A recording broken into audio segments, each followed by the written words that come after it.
Hi guys, this is Dr. Shahid Iqbal, Associate Professor HOD Zoology, Government Emerson College Multan. I am in charge of Dengue Program Committee. आज जो मैं आप लोगों से discuss करने जा रहा हूँ अबाउट द डेंगू फीवर है। नॉट ओनली मैं फीवर के बारे में डिस्कस करूँ बल्कि उसकी कुछ हिस्ट्री के बारे में डिस्कस करूँगा और इसको फीवर के जो ट्रांसमीटर्स हैं, वेक्टर्स हैं, उनके बारे में डिस्कस करूँगा। इसकी सिम्टम्स क्या होंगी, इससे हमें कैसे बचा जा सकता है, प्रिवेंटिव मेजर्स क्या हैं, वो मॉस्किटो जिसको स्प्रेड करने का सबब बनता है उसका लाइफ साइकिल क्या है, हम उसको कैसे कंट्रोल कर सकते हैं। ये मैंने इस लेक्चर को बड़ी डिटेल के साथ और प्रिसाइजली बनाया है। ऐसा भी नहीं कि बहुत डिटेल में चला जाऊँ आप लोगों को समझने, आप इसको ज़रूर देखिएगा। सबसे पहले मैं आप लोगों को इंट्रोडक्शन दूंगा कि what is the dengue. Dengue is the fast emerging pandemic mosquito borne viral infection in many parts of the world. It means ये ऐसी पेंडेमिक है जो मॉस्किटो बॉर्न है और पूरी दुनिया के अंदर पाई जाती है, not only in the Pakistan. और डेंगू जो है ये फ्लोरिश कैसे करेगा, ये डेंगू फीवर किस तरह से फ्लोरिश करता है, कैसे ये ट्रांसमिट हो रहा है, हम इसमें से देखेंगे। फ्लोरिश सबसे पहले करेगा अर्बन एंड पुअर एरियाज के अंदर, सब अर्बन एरिया के अंदर, कंट्री साइड के अंदर, but also effect more than affluent neighbourhood in tropical and subtropical countries. ये ज़्यादातर इन्फ्लुएंस उन कंट्रीज़ के अंदर करेगा जो टेम्परेट, जो उसमें से ट्रॉपिकल और सब ट्रॉपिकल कंट्रीज़ हैं, क्योंकि वहाँ का वेदर इसको फेवर करता है। वो वेदर सूटेबल है, मॉइस्ट होता है, रेनी सीजन होता है, बहुत ज़्यादा वार्म भी नहीं होता, तो ये इसके स्प्रेड की एक रीज़न होती है कि वहाँ ये ज़्यादा एग्जिस्ट करता है।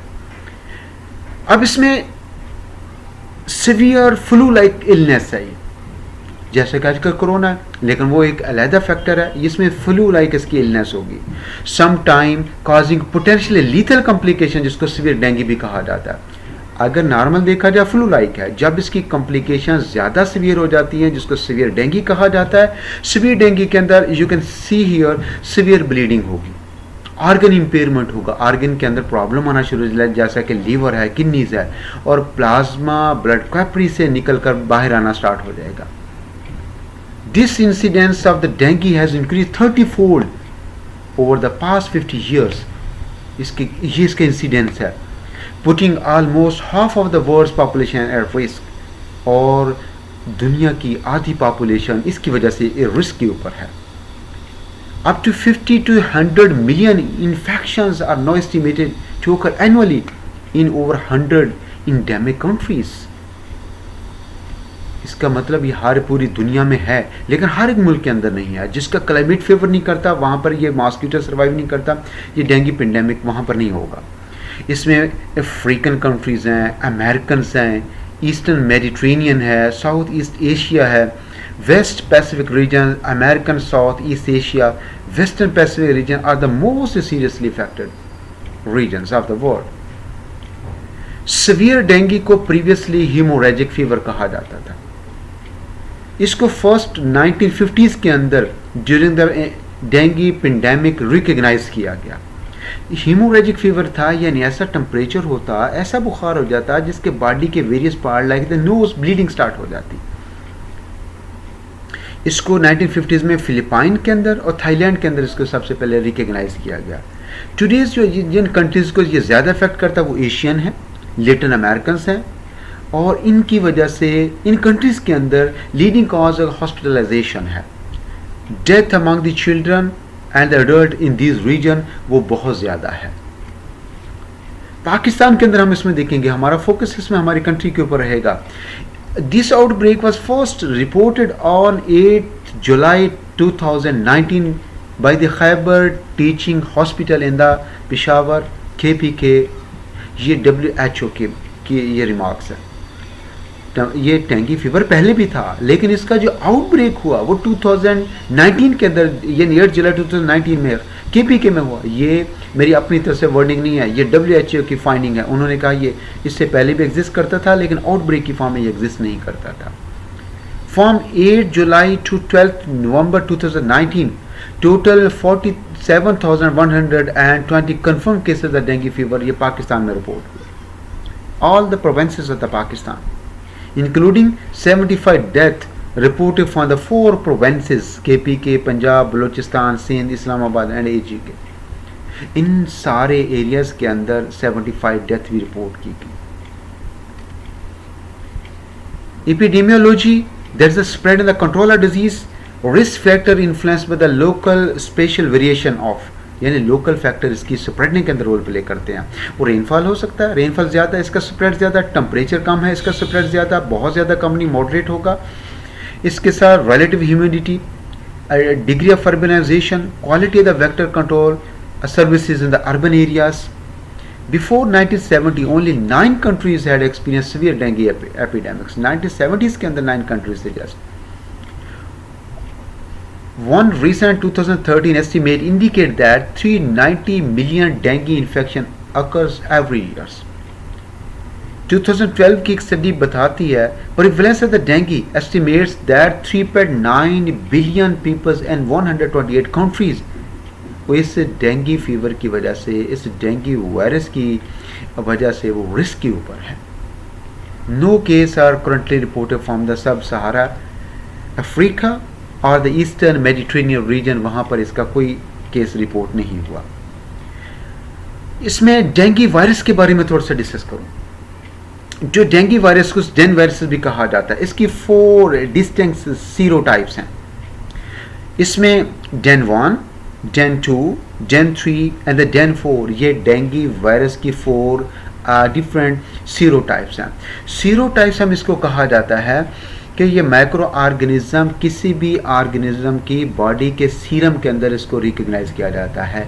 एक स्पीशीज ऑर्गेनिज्म के सीरम के अंदर जेनेटिकली 4 डिफरेंट टाइप्स में मॉडिफाइड होती है. इसका मतलब एक ह्यूमन को अगर पहले उसने डेन 1 ने उसको इन्फेक्ट किया, दूसरी दफ़ा डेन 2 भी कर सकता है, 3 भी कर सकता है, 4 भी कर सकता है. Different 4 genetic variation within a species. Extreme genetic variation पाई जाती है डेंगी सीरोटाइप्स के अंदर. एशियन जो जीनोटाइप्स हैं जो एशिया के अंदर एग्जिस्ट करते हैं वो डेन 2 है और डेन 3 है. ये सीवियर डेंगी डिजीज़ के साथ ये एसोसिएटेड हैं.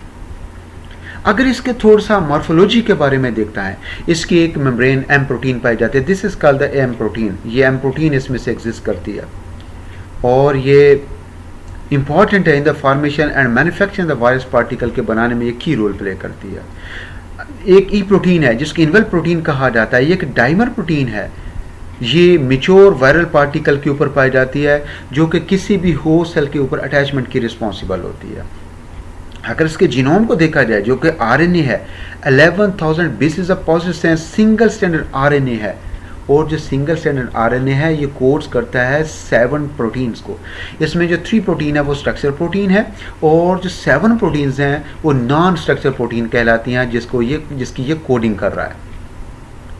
अब इसमें से ये तो डेंगी के बारे में, डेन वायरस के बारे में मैंने डिस्कस कर लिया कि जो डेन वायरस है वो आरएनए वायरस है. अब इसके वेक्टर्स के बारे में डिस्कस करेंगे. इसके वेक्टर कौन है? वो एडिस एजिप्टाई है, यानी एडिस जीनस से बिलोंग करने वाला एक मॉस्किटो है. ये जो मॉस्किटो है इसकी जो रिकग्निशन देखी जाती हैं, यानी आप इसमें चेक करें इसकी मॉस्किटो की जो लेग्स के ऊपर जो वाइट मार्किंग पाई जाती है, this is the white marking the legs of the mosquito. ये एक डेंगू एडिस एजिप्टाई मॉस्किटो है. And marking in the form of the layer on the upper surface of its thorax. Layer के form में या के ऊपर में यहाँ भी एक तरतीब की फॉर्म में, यहाँ एक लेयर की फॉर्म में ये वाइट मार्किंग इसके ऊपर भी एब्डोमेन के ऊपर एग्जिस्ट करती हैं.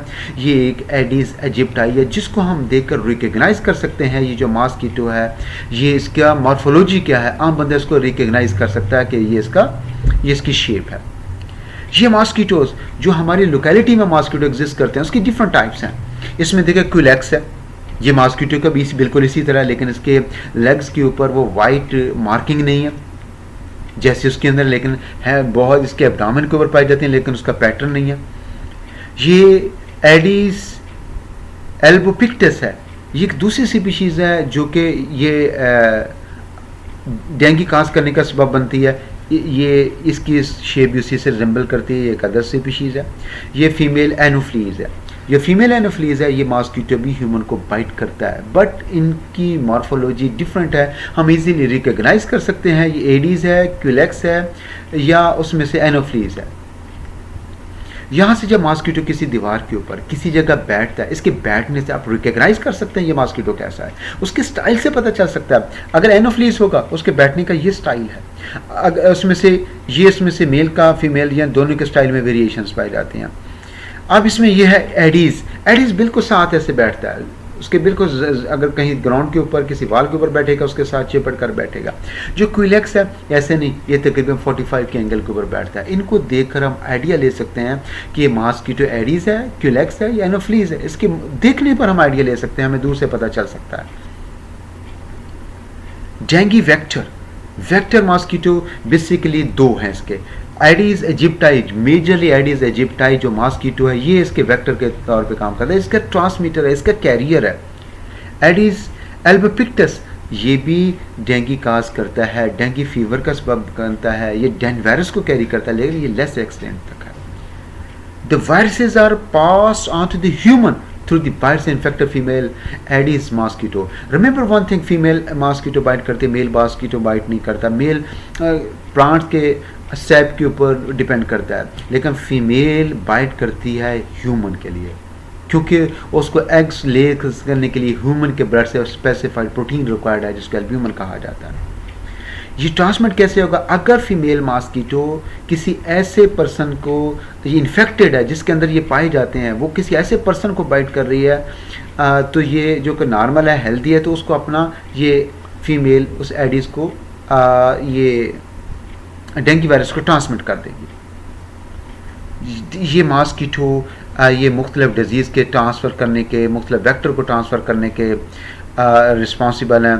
फॉर एग्ज़ाम्पल सबसे पहले तो इसमें से ये रिस्पॉन्सिबल हैं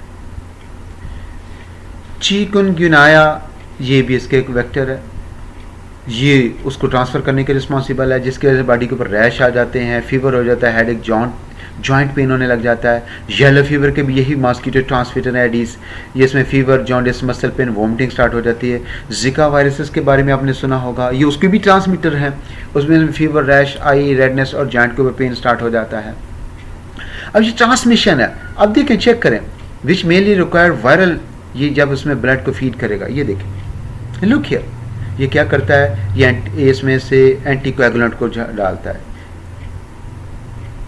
ये आपने इसमें से चेक किया इसका मोड ऑफ एक्शन, ये दोबारा मैं इसको बता रहा हूँ।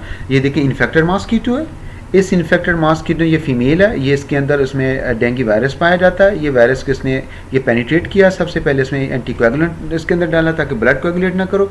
इसके बाद फिर इसने देखा ये इसके ब्लड के अंदर ये वायरस एडीज, इसके जो मॉस्किटो ने ट्रांसफ़र किया डेंगू वायरस को, उसके ब्लड के अंदर सर्कुलेट करता है। जहाँ से मॉस्किटो ने बाइट किया वहाँ से उसमें थोड़ा सा प्लेस स्वेल हो गई, स्वोलन हो गया, इसका मतलब वहाँ से एडीमा टाइप हो गया। ये अगेन उसमें बता रहा हूँ, ये सबसे पहले जो ये ब्लूइश लाइन नजर आता है कि इसने एंटीकोएगुलेंट डाला ताकि उसका ब्लड कोएगुलेट ना कर सके, इस तरह से उसने ब्लड के अंदर चला जाएगा, ये ट्रांसफ़र हो जाएगा उस पर्सन में।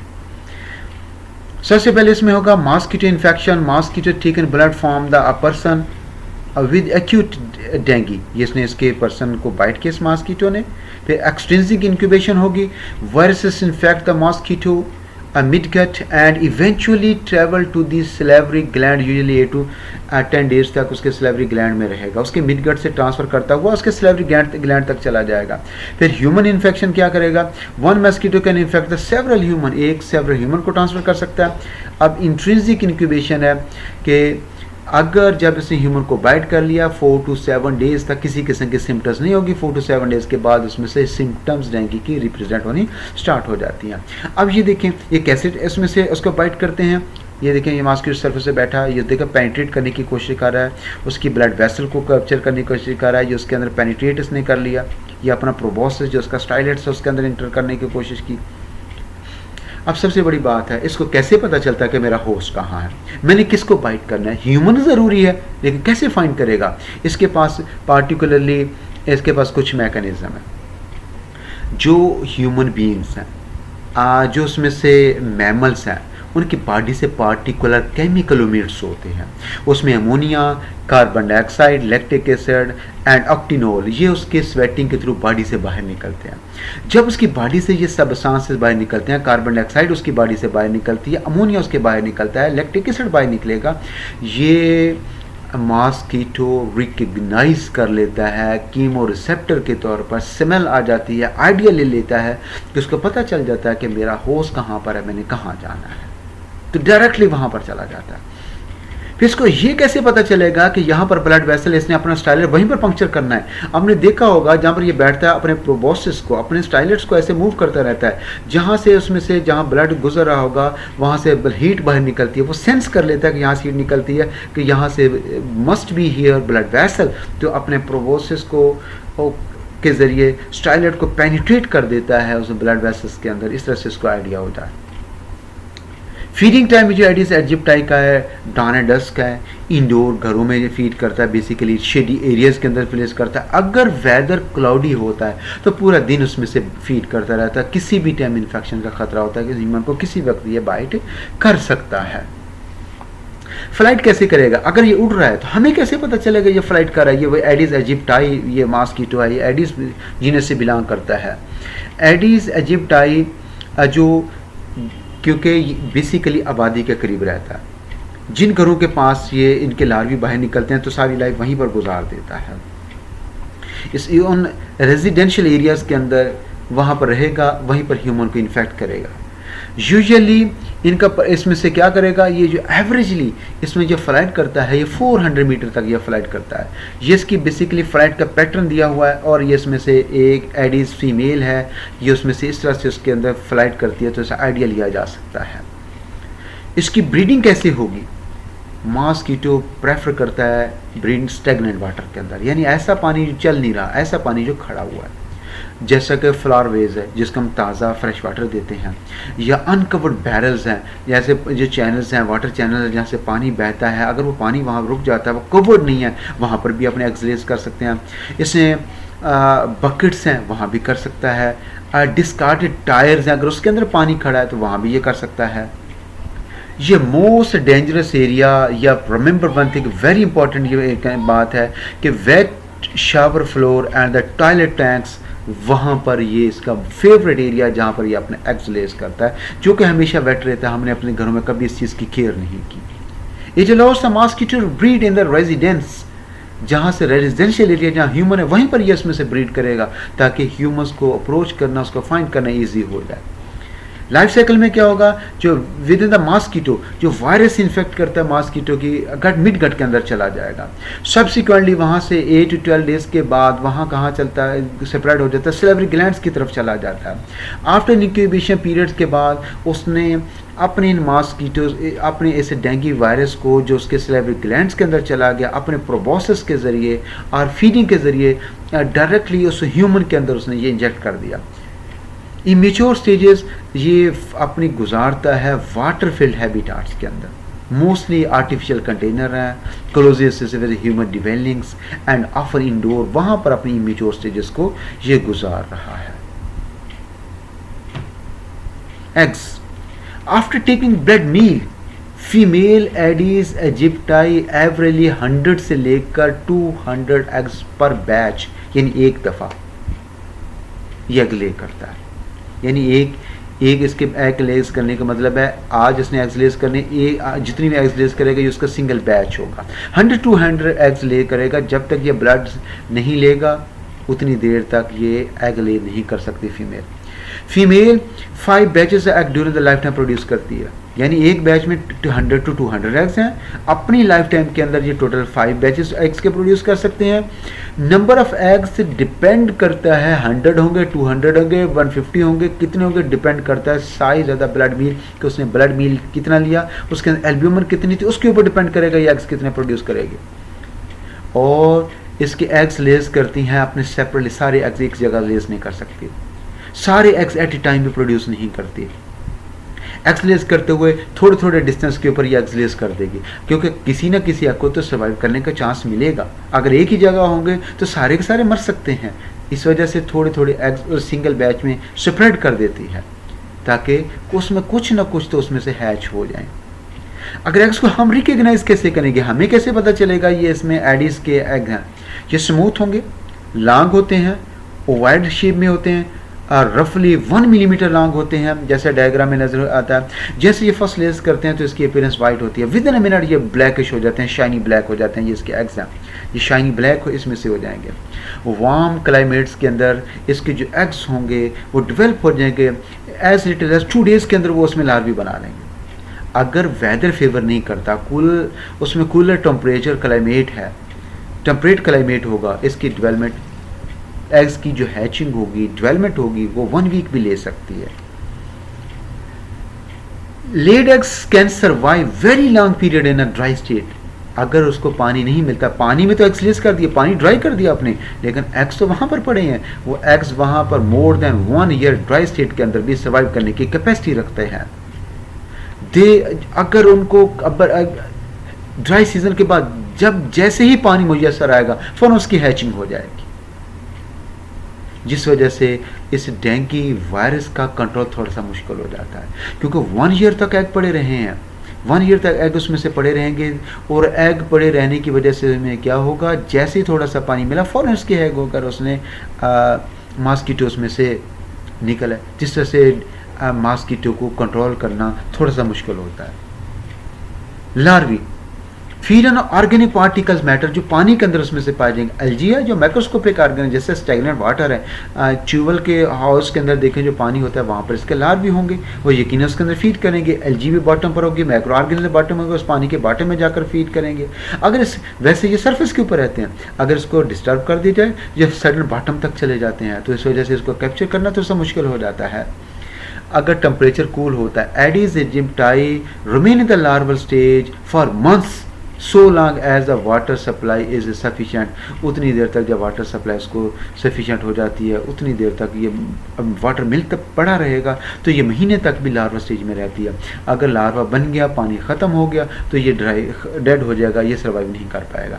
इसके लार्वे देखें, इसके लार्वे है बेसिकली ये इसका साइफन है, ये देखें इसमें से अपने ये वाटर की सरफेस है, ऐसे हैंग कर रहे होते हैं, उसके साथ ऐसे अटैच हो रहे होते हैं, इन्वर्टेड होते हैं, अपने सेफन के जरिए सरफेस के साथ ऐसे कनेक्टेड होते हैं वाटर सरफेस के साथ।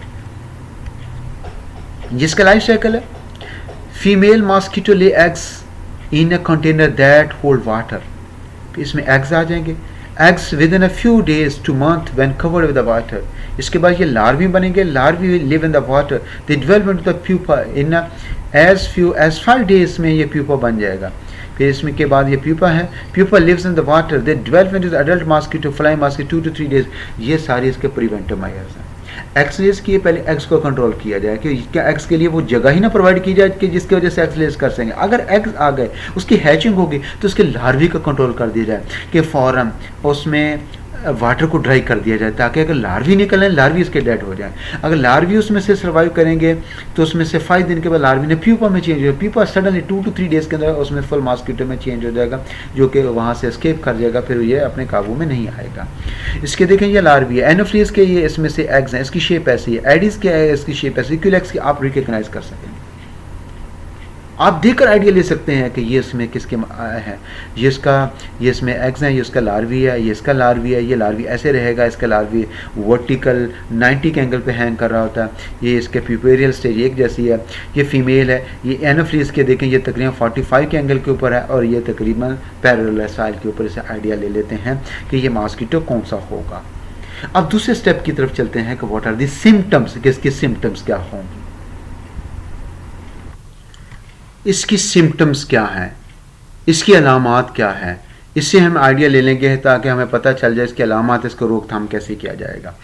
इसमें डिजीनेस होता है, सर चकराता है बंदे का, इसमें एडिनीमिया हो जाता है जिसमें बॉडी की स्ट्रेंथ, मसल की पावर ख़त्म हो जाती है, इंसोम्निया हो जाता है, नींद नहीं आती, फीवर हो जाता है, उसमें थ्रोट जो होता है रेड होना स्टार्ट हो जाता है, पेन इन द बोन्स के अंदर पेन स्टार्ट उसमें से हो जाता है, एनोरेक्सिया, उसमें भूख नहीं लगती उस बंदे को, वोमिटिंग स्टार्ट हो जाती है, रेडनेस ऑफ द आई उसकी हो जाएगी, और बॉडी से हीट निकलनी स्टार्ट हो जाती है, बॉडी पर रैश बनने स्टार्ट हो जाते हैं, और पल्स रेट उसका बढ़ जाता है। ये सारी सिम्टम्स हैं जिससे आइडिया ले सकते हैं कि ये आम टेम्परेचर है, यह बंदा डेंगू के अंदर उसमें से मुब्तला हो चुका, डेंगू फीवर में इसमें आ गया। यहाँ भी इसमें से 1 2 दिया होगा कि पहले हेडेक होगा, मसल में पेन होगा, रैशेस बॉडी पे आएंगे, आइज और पेन होगा, फीवर हो जाएगा, उसमें बैक में पेन होगा, जॉइंट पेन होना स्टार्ट हो जाता है। ये all are the symptoms of the dengue fever. अधिक है ये इंडिकेटर। अगर रैशेस का आप इंडिया आइडिया लेंगे, ये देखिए ये रैशेस है बॉडी के ऊपर, ये नेक के ऊपर रैशेस हैं, इस बेबी के यहाँ पर रैशेस हैं, इससे पता स्किन पे रैशेस हैं, ये डेंगू फीवर की अलामत में से है। अब रेडनेस ऑफ आइज, अगर आइस में ऐसा साइन आ जाता है, ज़रूरी नहीं ये डेंगू की वजह से ही हो, लेकिन डेंगू की मल्टीपल सिम्टम्स हैं, जब सारी सिम्टम कंबाइन हो जाती हैं तब उसको कंसिडर कर लिया जाता है कि ये डेंगू सिम्टम्स है। रेडनेस ऑफ आई है, देखिए आइज इसकी रेड हो चुकी हैं, आई और वजह से भी हो सकती हैं, लेकिन इसकी भी एक अलामत है, इसमें होंगी बॉडी पर रैश भी होंगे, टेम्परेचर भी बढ़ेगा, पल्स रेट भी होगी, डिजीनेस भी होगी, वोमिटिंग भी होगी। फिर हम उसमें आइडिया ये बात कंसिडर करेंगे कि वाकई ये डेंगू की सिम्टम है। अब इसके कंसिक्वेंसेस क्या है? ब्लीडिंग होना स्टार्ट हो जाएगी नोज और गम से, और जिस वजह से rapid drop, blood pressure rapid drop होना स्टार्ट हो जाएगा, जिसकी वजह से बंदे को शॉक होगा कि ज़्यादा ऑक्सीजन सप्लाई कम होना स्टार्ट हो जाती है। अगर इसको अनट्रीटेड रह गया, पेशेंट को ट्रीटमेंट प्रॉपर ना मिल सकी, मेडिकेशन प्रॉपर ना मिल सकी, उसकी डेथ हो जाएगी। Sound case management of the dengue in the hospital reduce the case fertility rate less than 1% the most affected countries. यानी जिन लोगों ने प्रॉपर इंतजाम कर लिया, इसका बंदोबस्त कर लिया, उसमें मोर्टेलिटी रेट 1% से भी कम है। Disease progress, patients can also suffer from the respiratory distress, कि अगर डिजीज़ प्रोग्रेस करेगी, सवियर होती चले जाएगी, जैसे कोरोना में होता है, इसमें से रेस्पिरेटरी डिस्ट्रेस आना शुरू हो जाएगा, सांस लेने में दुश्वारी का सामना होगा। अब इसका मैकेनिज्म क्या है, ये बॉडी के अंदर जाकर इसमें वायरस क्या काम करता है? Dengue binds to and enter the white blood cell. पहले सबसे पहले हमारे जो वाइट ब्लड सेल्स हैं, जो हमारे डिफेंस सिस्टम के अंदर की रोल प्ले करने वाले हैं, उनके ऊपर जाकर अटैच हो जाएगा और फिर उसके अंदर चला जाएगा, उन्हीं सेल्स के अंदर ही अपने आप को रिप्रोड्यूस करेगा। और जो रेड ब्लड सेल हैं, ये पूरी बॉडी के अंदर सर्कुलेट करेंगे, क्योंकि ब्लड वैसे मूव करना है, ब्लड हमारी पूरी बॉडी के अंदर मूव कर रहा है। ये are be white blood cell reproduce by producing several signalling protein. जब ये उसके अंदर रिप्रोड्यूस करेगा, हमारे वाइट ब्लड सेल्स को रिकग्नाइज करेंगे, रिकग्नाइज करने के बाद पार्टिकुलर सिग्नल प्रोटीन प्रोड्यूस की हो जाएंगी। वो सिग्नल प्रोटीन रिप्रेजेंट करेंगी कि ये इसमें से मैं इन्फेक्टेड हूँ, मेरे अंदर वायरस आ चुका है। ये उस सिग्नल प्रोटीन रिप्रेजेंट करें, जिसकी वजह से बॉडी के अंदर साइन सिम्टम इंडिकेट होना शुरू हो जाते हैं। जिससे सिग्नल प्रोटीन साइटोकाइंस हैं और इंटरफेरॉन्स हैं। बेसिकली कोई भी सेल अगर वायरस से इन्फेक्टेड, उसके सरफेस के ऊपर इंटरफेरॉन आ जाते हैं, उससे आइडिया हो जाता है। Responsible for many of the symptoms, ये साइटोकाइंस और इंटरफेरॉन, फीवर इन्हीं की वजह से हो रहा है, flu like symptom interferon cytokines की वजह से हो रही है, सीवियर पेन इन्हीं की वजह से हो रहा है। ये सिग्नल प्रोटीन बॉडी को रिप्रेजेंट कर देते हैं, बॉडी के अंदर कुछ चल रहा है जिसकी ट्रीटमेंट रिक्वायर्ड है। सीवियर इन्फेक्शन के अंदर बॉडी के अंदर वायरस की प्रोडक्शन ग्रेटली इंक्रीज कर जाती है, वायरल लोड बहुत ज़्यादा बढ़ जाता है। अगर वायरस का लोड कम हो तो इजीली कंट्रोल हो जाता है, अगर वायरस की रिप्रोडक्शन मल्टीप्लिकेशन बहुत ज़्यादा हो चुकी है, इसका कंट्रोल करना मुश्किल हो जाएगा। इसमें अब बहुत सारे बॉडी के अंदर vital organ like the liver और बोन मैरो, ये भी इफेक्ट हो जाते हैं सभी इन्फेक्शंस के अंदर।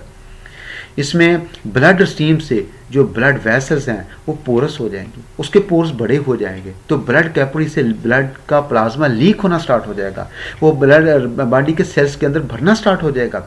जब बॉडी उसमें से एडिमा टाइप होना स्टार्ट हो जाएगा, इसमें क्या होगा, जब उसमें से बहुत सारा ब्लड प्लाज्मा बाहर निकल जाएगा, जो हमारी ब्लड वेसल के अंदर ब्लड सर्कुलेट करता है उसकी क्वांटिटी कम हो जाएगी, ब्लड प्रेशर का डिक्लाइन आना स्टार्ट हो जाएगा, वाइटल आर्गन की तरफ ब्लड कम होना स्टार्ट हो जाएगा। वाइटल आर्गन अपना जो फंक्शन प्रॉपर वे में कर रहे थे, अब उसको ऑक्सीजन कम मिल रही है, न्यूट्रिएंट्स कम मिल रहे हैं, वो अपना फंक्शन कम परफॉर्म प्रॉपर नहीं करेंगे, उसकी डिसफंक्शनिंग हो जाएगी। किस वजह से हो जाएगी, बोन मैरो भी अपना डिसफंक्शन स्टार्ट करना शुरू कर दे, due to infection, stromal cell में इन्फेक्शन होगी तो बोन मैरो भी अपना काम करना छोड़ देंगे। इस जिसकी वजह से बोन मैरो जो प्लेटलेट्स बना रहे थे, जो कि ब्लड क्लॉटिंग का की फैक्टर्स हैं, वो प्लेटलेट्स नहीं बनेंगे, प्लेटलेट्स की तादाद में कमी आना स्टार्ट हो जाएगी। जब इसमें कमी आना स्टार्ट हो जाएगी, बॉडी के वेरियस पार्ट जो डेलिकेट्स हैं, एपिथेलियम द नोज, वहाँ से ब्लड निकलना स्टार्ट हो जाएगा, ब्लीडिंग होनी स्टार्ट हो जाएगी। ये इसी वजह से ब्लीडिंग होती है। इसी पॉइंट को रिप्रेजेंट करना था कि ब्लीडिंग कैसे होती है, कैसे उसमें से प्लेटलेट रिड्यूस होते हैं। ये मैंने आपको उसके मैकेनिस्टिक अप्रोच बता दिया कि ये इसका मैकेनिज्म है, ऐसे ये इसमें से ब्लीडिंग होती है सीवियर डेंगू के अंदर। Stay alert, fight dengue, stop dengue, इसका मतलब आपको अलर्ट रहना है, आप डेंगू से बच सकते हैं। ये बहुत बड़ा मैजिक नहीं है, आपने अपने आप को प्रिवेंट करना है। कैसे प्रिवेंट करना है? सबसे पहले तो वो प्लेसेस, जिन प्लेसेस के ऊपर ये मॉस्किटो फ्लोरिश करता है, उनको ख़त्म कर दिया जाए। कुछ एग्जाम्पल के तौर पे मैंने यहाँ कोट किए जो कि हमारे घरों में, हमारे इंस्टीट्यूशन में, हमारी बहुत सारी शॉप्स में, रोड्स के ऊपर मौजूद हैं। हमें सबसे पहले as a community, as a human being, इनको हमने वहाँ से क्लियर करना है। जैसा पेंट करने के बाद ये उसके बॉक्सेस, एम्प्टी बॉक्सेस फेंक दिए जाते हैं। यहाँ पर वाटर, रेनी वाटर, उसमें फॉग की वजह से या उसमें से ड्यू ड्रॉप्स या किसी वजह से पानी उसके अंदर आ जाएगा, तो वहाँ ये फ्लोर, ये उसके आइडियल प्लेसेस हैं। ये भी देखें, ये भी इस तरह से बहुत सारी चीज़ें ऐसे फेंकी हैं, टायर भी यहाँ पर फेंके हों, यहाँ भी उसमें से ये मॉस्किटो अपने एक्सलेस कर सकता है। ये उसकी ब्रीडिंग कंसीलमेंट साइट्स हैं, अगर इसको क्लियर कर दिया जाए, ख़त्म कर दिया जाए, वो फ्लोरिश नहीं करेगा। ये वाटर पॉट्स हैं जो इंपॉर्टेंट है हमारे घरों के अंदर भी। अब गमलों को पानी दे दिया, आप उसे स्प्रिंकलिंग करें, स्प्रिंकल करें वाटर, उसमें से ज़्यादा पानी ना दें, पानी उसको उसके अंदर खड़ा ना होने दें। स्प्रिंकल डेली बेसिस के ऊपर करें, थोड़ा सा पानी जितनी रिक्वायर्ड थी उतना यूज़ हो गया, उसके बाद उसको ख़त्म कर दिया। ये देखें, घरों में पॉट्स पड़े होते हैं, खाली पड़े होते हैं, छत के ऊपर रख दिए जाते हैं, कहीं भी उसमें से कई दिन तक अगर इंडोर भी पड़े रहते हैं, जैसा कि अगर लेबॉर्ट्रीज़ के अंदर इस तरह के जार्स हैं वो एम्प्टी हैं, बाहर रख दिए, पानी बारिश आई उसमें से ये वाटर इसके अंदर आ गया, तो मॉस्किटो यहाँ भी फ्लोरिश कर जाएगा। ये कुछ प्लेट्स हैं टूट चुकी हैं, वो छत के ऊपर रखती हैं, उसके ऊपर पानी खड़ा हो गया, यहाँ भी ये ग्रो कर जाएगा। परिंदों के लिए भी अगर हम उसमें से छत के ऊपर रखते हैं, उसमें पानी होता है, तो वहाँ भी ये ग्रो कर इसमें एक्सलेस कर सकते हैं। उसकी भी एहतियात ज़रूरी है कि डेली बेसिस के ऊपर पानी को रिप्लेस किया जाए। ब्रोकन थिंग्स हैं, जैसे ये पॉटेड प्लांट, इंस्टीट्यूशंस के अंदर ज़्यादा पॉटेड प्लांट्स हैं, टूट जाते हैं, हम उठाकर बाहर फेंक देते हैं, किसी एक जगह उसको पाइल अप कर देते हैं। यहाँ भी इसकी कंसीलमेंट साइट्स हैं, जैसा ये ब्रोकन उसमें से पॉट्स हैं, ये जो बास्केट्स हैं, तो घरों में कुछ चीज़ें टूट जाती हैं, हम उसको फेंक देते हैं, स्पेशली अपने रूफ़ के ऊपर, छत के ऊपर फेंक देते हैं, वहाँ से पानी ऐसा ऐसा डिपॉजिट होना शुरू हो जाता है। वहाँ भी मॉस्किटो की छुपने की जगह भी है और ब्रीडिंग प्लेस भी है, हमें इसे अवॉइड करना है। मिसलिनियस देखें, अगर टूटा हुआ फर्नीचर है, वो किसी अदारे में हो सकता है, इंस्टीट्यूशन के अंदर ज़्यादा हो सकता है, या हम अपने ऑफिस के अंदर जो डस्टबिन है उसके अंदर अंधेरा भी होता है, हम ऑफिस के चले भी चाहते हैं, वो वहाँ पर छुप सकते हैं मॉस्किटो, वहाँ भी इसको बचाना चाहिए। जैसे ऑफिस के कर्टन्स हैं, कर्टन्स के पीछे भी छुप सकता है, उसमें बचाना है। जैसे कि उसमें बेड्स हैं घरों के अंदर, बेड्स के नीचे उसमें हम ज़्यादा एहतियात नहीं करते, उसके नीचे भी छुप सकता है। काउचेज़ हैं और उसके पीछे भी ये छुप सकता है। हम इसमें से इसको देखना है कि ये चीज़ें नहीं होनी चाहिए। एग्जाम्पल के तौर पे आपको शो कर रहा हूँ। अब ये भी देखें, वॉशरूम के अंदर स्पेशली इस चीज़ को देखना। ये देखो वॉशरूम सिंक्स हैं, इसके नीचे यहाँ पर इसके नीचे ये देखें, ये प्लेस नज़र आ रही है, ये हमेशा अंधेरा होता है, इसको हम कभी नहीं देखते, कभी मॉनिटर नहीं करते। ये मॉस्किटो यहाँ से छुप सकता है, एक्सलेट कर सकता है, ये हमेशा मॉइस्ट रहती है। और जहाँ पर ये छोटी मोटी मॉस्किटो इसमें जगह होती है अदारों के अंदर, जहाँ पर ये वाशरूम बने होते हैं, यहाँ भी कुछ स्वीपर्स अपनी चीज़ों को रख देते हैं। जैसा एक मैं मिसाल के तौर पर आपको ये शो कर रहा हूँ, तो ऐसी जगह मॉस्किटो के लिए आइडियल है, क्योंकि यहाँ पर अंधेरा भी होता है, मॉस्किटो ग्रो करते रहते हैं।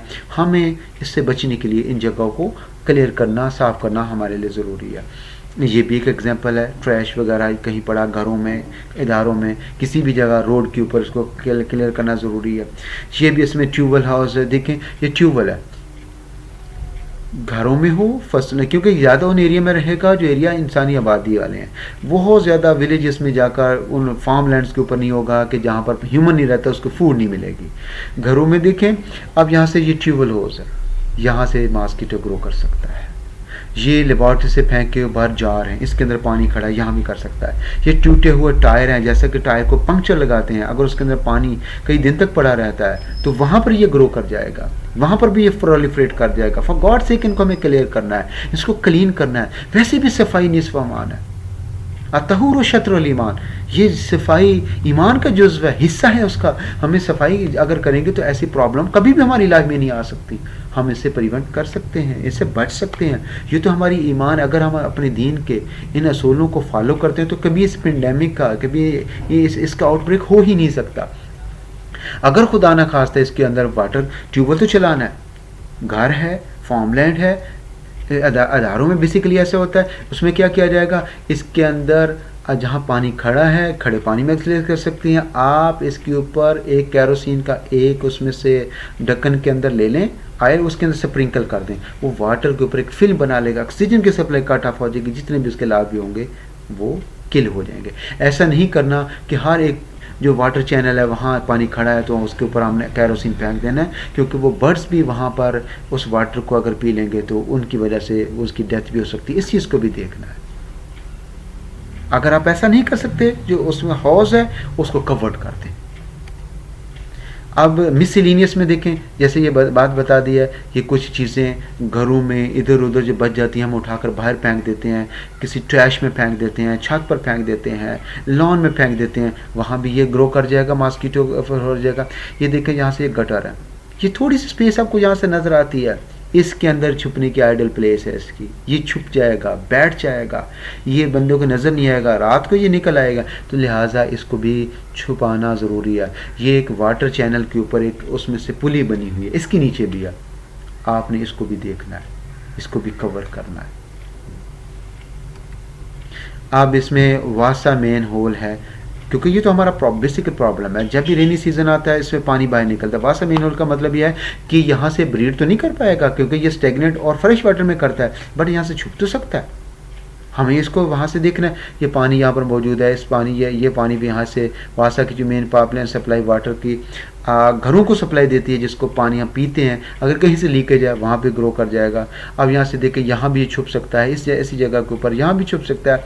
अगर ये भी बात देखें कि जो हमारे वाशरूम हैं, उन वाशरूम के अंदर वाटर जिस पॉट के अंदर पड़ा हुआ है, अगर हम उसको यूज़ नहीं करते, 2-3 दिन उसमें से गुजर गए, तो वहाँ भी ये ग्रो कर जाएगा, इसको वहाँ भी ये फ्लोरिश कर जाएगा, एग्स लेस कर जाएगा। जब भी ऑफिस के अंदर ऐसा पॉट रखा हुआ है, फॉर गॉड सेक घरों को आने से पहले उसको क्लियर कर दें, ताकि उसमें एग्स ले करने का किसी किस्म का चांस ना हो।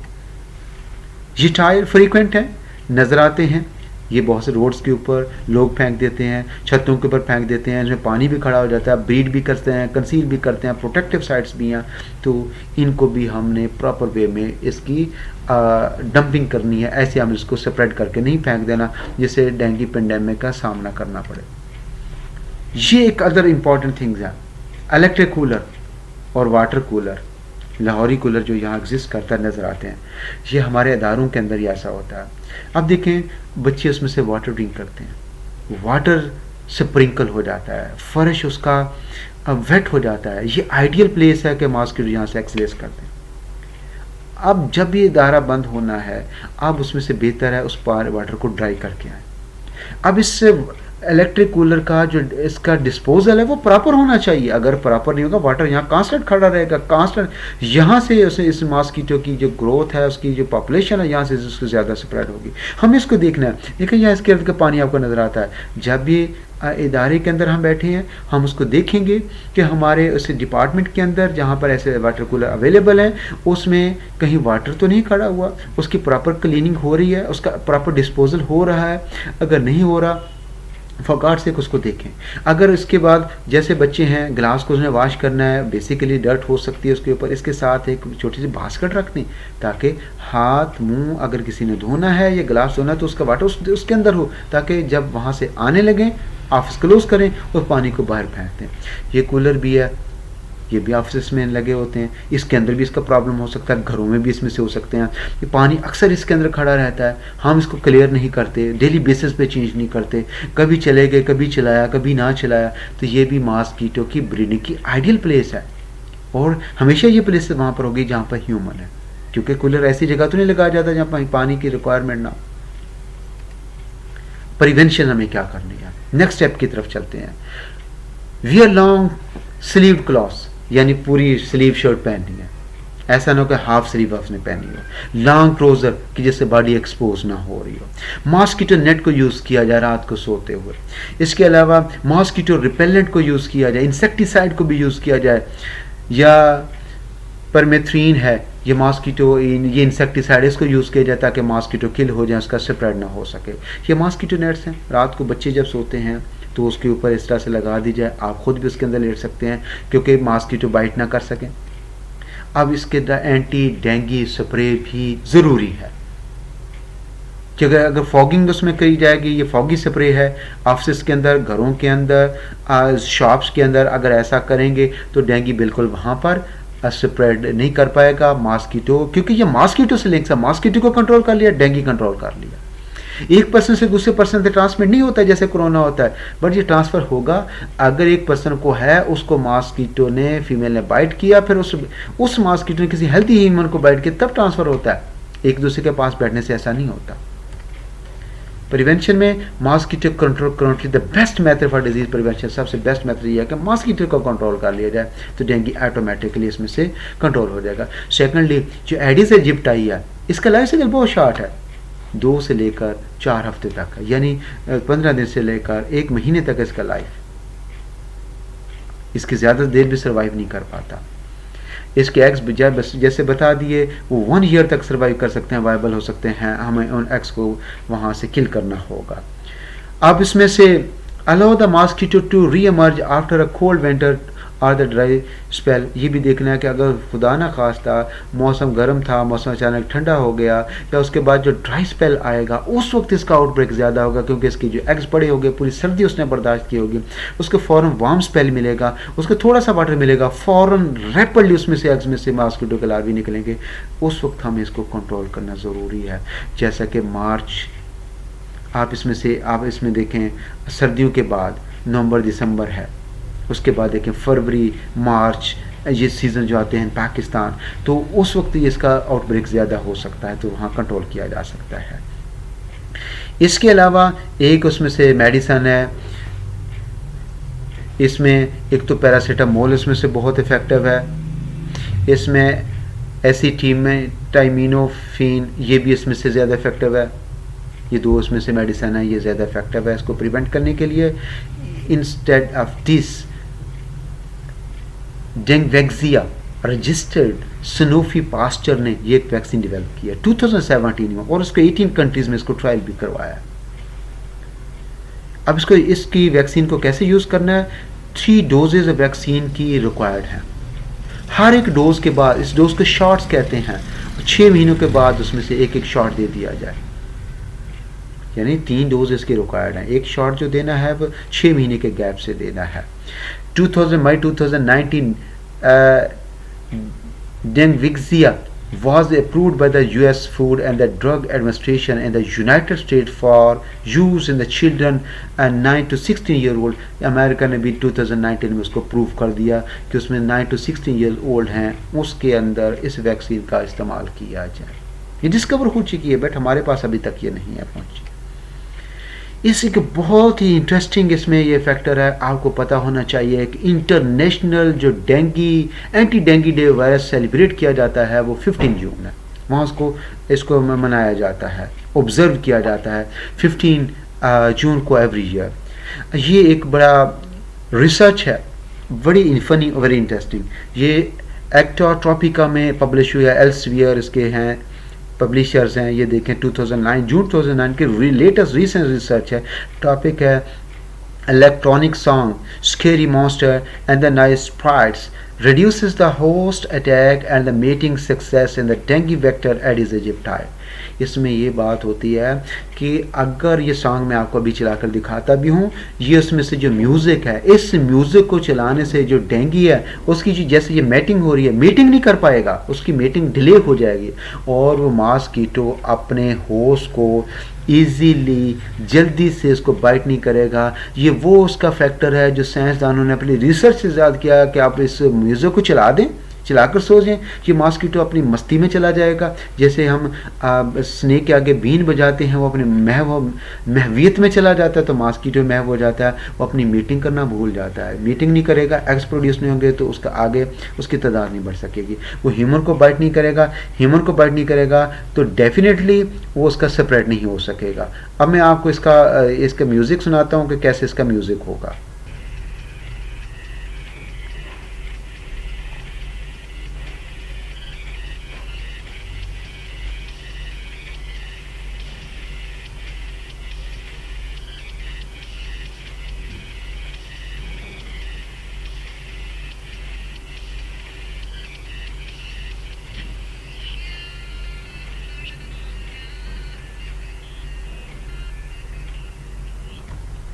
इस तरह से ये थोड़ा सा म्यूज़िक भी आपने सुन लिया ताकि आपको आइडिया हो जाए, आप ये आपके दिल में ये हसरत ना रह जाए पता नहीं कौन सा म्यूज़िक था कि जिसकी वजह से जो डेंगी है, जो एडीज इजिप्टाई है, वो अपनी ब्रीडिंग करना भूल जाते हैं। वो कैसा मस्त बेखुद करने वाला म्यूज़िक था, वो आपने सुन लिया होगा। डेंगी सेमिनार हमने रिसेंटली अपना एक सेमिनार कंडक्ट किया था इसी कोरोना पेंडेमिक के अंदर। आप इसमें से क्लियर हैं, हमारे respectable professor doctor Zia Ahmad Logar principal भी यहाँ पर अपने चेयर पर मौजूद हैं। तो हम इसमें एक सेमिनार इसमें कंडक्ट किया हमने, और इसमें ये इसकी ग्राफिकल रिप्रेजेंटेशन है, उनको हमने प्रेजेंट किया। डेंगी अवेयरनेस प्रोग्राम था। और मैं एक्नॉलेजमेंट करता हूँ अपने कॉलेज, गवर्नमेंट एमर्सन कॉलेज, कि जिसने ये मुझे प्लेटफॉर्म दिया कि मैं आप लोगों से अपने ख्यालात एहसन वे में पहुंचा सकूं। और एक्नॉलेज करता हूं मैं अपनी टीम का, एंटी डेंगी टीम का, जिन्होंने मेरा साथ दिया। उसमें ये मेरी सारी टीम मेंबर्स हैं, प्रोफेसर बदर मोहिउद्दीन हैं, प्रोफेसर फैसल रशीद साहब हैं, प्रोफेसर आतिफ सऊद साहब हैं, प्रोफेसर डॉक्टर हाजी मोहम्मद साहब हैं, और मैं ख़ुद हूँ। ये मेरी टीम के मेंबर्स हैं।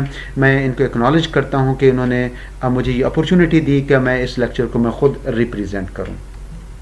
Thank you very much for your patience कि आपने इसको सुना। आप लोगों का बहुत शुक्रिया। हो सो कि बहुत सारी चीज़ें आप लोगों के लिए अननोन होंगी और आपको मैंने बहुत क्लियर वे में समझाया है और इसमें बहुत डिटेल में नहीं गया।